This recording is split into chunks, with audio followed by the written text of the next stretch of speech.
১৯ বছর পর বিএনপির কেন্দ্রীয় কার্যালয়ে দলটির ভারপ্রাপ্ত চেয়ারম্যান তারেক রহমান এই বিষয়ে আরও জানাতে নয়াপল্টন থেকে আমাদের সাথে যোগ দিচ্ছেন সহকর্মী মাহমুদ শরীফ।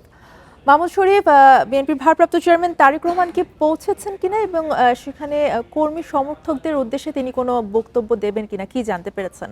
ভারপ্রাপ্ত চেয়ারম্যান তারেক রহমান নয়াপল্টনে দলটির কেন্দ্রীয় কার্যালয়ে আসছেন এমন খবরে হাজারো নেতাকর্মীর ঢল নেমেছে নয়াপল্টনে বিএনপির কেন্দ্রীয় কার্যালয়ের সামনে।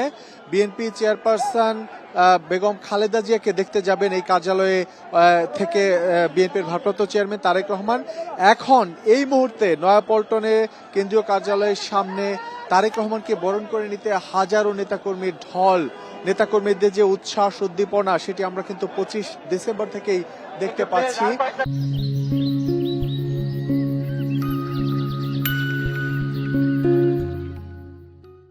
বিএনপির ভারপ্রাপ্ত চেয়ারম্যান তারেক রহমানের গাড়িবহর কিন্তু আরো বেশ কিছুক্ষণ আগে নয়াপল্টন এলাকাতে এসে পৌঁছেছে, কিন্তু নেতাকর্মীদের যে ঢল উপচে পড়া ভিড় এই কারণে যানজটের তৈরি হয়ে গেছে।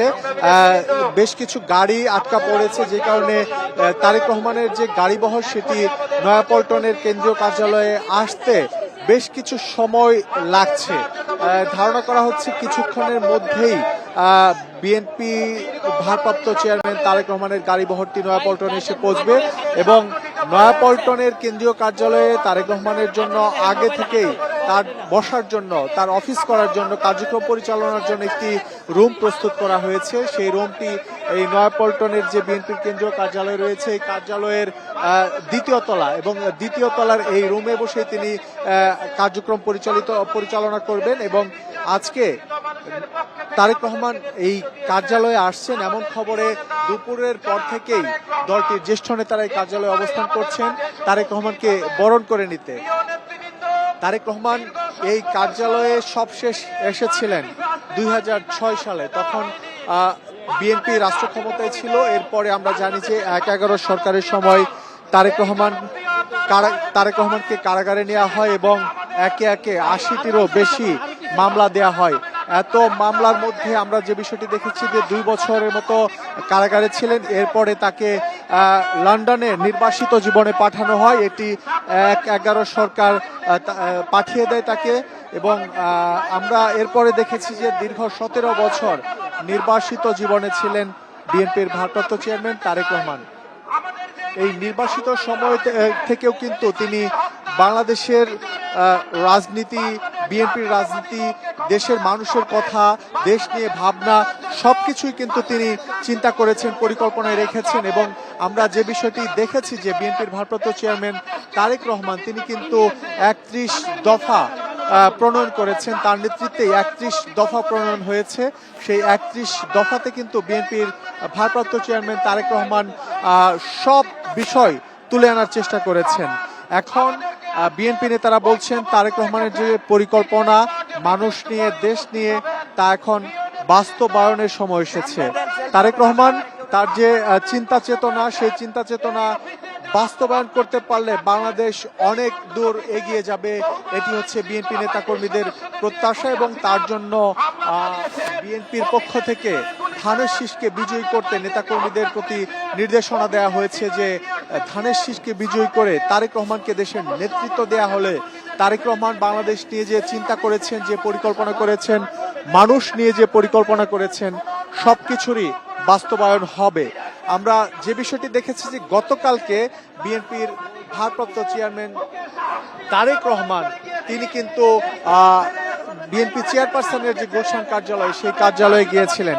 সেই কার্যালয়ে প্রথমবার গিয়েছিলেন তিনি, কারণ তারেক রহমান যখন নির্বাসিত জীবনে লন্ডনে অবস্থান করছিলেন 2008 সালে যখন লন্ডনে যান, এরপরেই কিন্তু আমরা দেখেছি যে 2008 সালের যে নির্বাচন হয় ১/১১ সরকারের পর, সেই নির্বাচনের মুহূর্তে গুলশানের চেয়ারপারসনের অফিস নেওয়া হয় এবং সেই অফিসে গতকাল তারেক রহমান প্রথমবারের মতো যান এবং নেতাদের সাথে বৈঠক করেন। দীর্ঘ বৈঠকে তিনি নেতাদের বেশ কিছু দিক নির্দেশনা দিয়েছেন। নেতারা জানিয়েছেন তারেক রহমান তার যে পরিকল্পনা সেই পরিকল্পনা জ্যেষ্ঠ নেতাদের সাথে সেই পরিকল্পনা নিয়ে মত বিনিময় করেছে।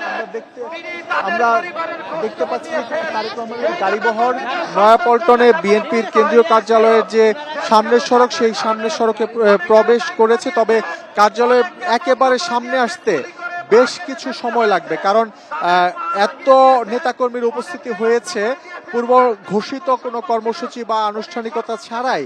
এটি আসলে বিএনপি নেতারা বলছেন তারেক রহমানের প্রতি যে নেতাদের আবেগ ভালোবাসা তারই কিন্তু প্রতিফলন, কারণ তারেক রহমান কেন্দ্রীয় কার্যালয়ে আসবেন এমন খবর গণমাধ্যম সহ বিভিন্ন মাধ্যমে ছড়িয়ে পড়ার পরেই আমরা দেখছি যে কার্যালয়ের সামনে হাজারো নেতাকর্মীর ঢল নেমেছে। এটি কিন্তু আসলে কোনো পূর্ব পরিকল্পিত কর্মসূচি বা সমাবেশ ছিল না। আমরা যতটুকু জানি যে তারেক রহমান এই নয়াপল্টনের যে কেন্দ্রীয় কার্যালয় রয়েছে এই কার্যালয়ের দ্বিতীয় তলায় যে ব্যালকনি রয়েছে সেই দ্বিতীয় তলার যে বারান্দা সেই বারান্দায় এসে তিনি উপস্থিত নেতাকর্মীদের উদ্দেশ্যে বক্তব্য রাখবেন এবং দিক নির্দেশনা দেবেন। তারেক রহমান আমরা জানি 25 ডিসেম্বর দেশে আসার পরে সংবর্ধনা স্থলে নেতাকর্মীদের উদ্দেশ্যে বক্তব্য রেখেছেন, দিক নির্দেশনা দিয়েছেন এবং কিভাবে দেশকে এগিয়ে নেবেন সেই পরিকল্পনাও তিনি জানিয়েছেন। সবাইকে নিয়ে বাংলাদেশকে সামনের দিকে নিয়ে যাবেন সেই পরিকল্পনাও জানিয়েছেন। এরই মধ্যে আমরা যে বিষয়টি দেখতে পাচ্ছি যে নয়াপল্টনে বিএনপির কেন্দ্রীয় কার্যালয়ের যে সামনের সড়ক দুপাশে কিন্তু নেতাকর্মীদের যে উপচে পড়া ভিড় ঢল, এতে কিন্তু যান চলাচল একেবারে বন্ধ হয়ে গেছে। এখন তারেক রহমানকে বরণ করে নিতে হাজারো জনতা হাজারো নেতাকর্মীর উপস্থিতি আমরা লক্ষ্য করতে পারছি এই নয়াপল্টনে বিএনপির কেন্দ্রীয় কার্যালয়ের সামনে। আমরা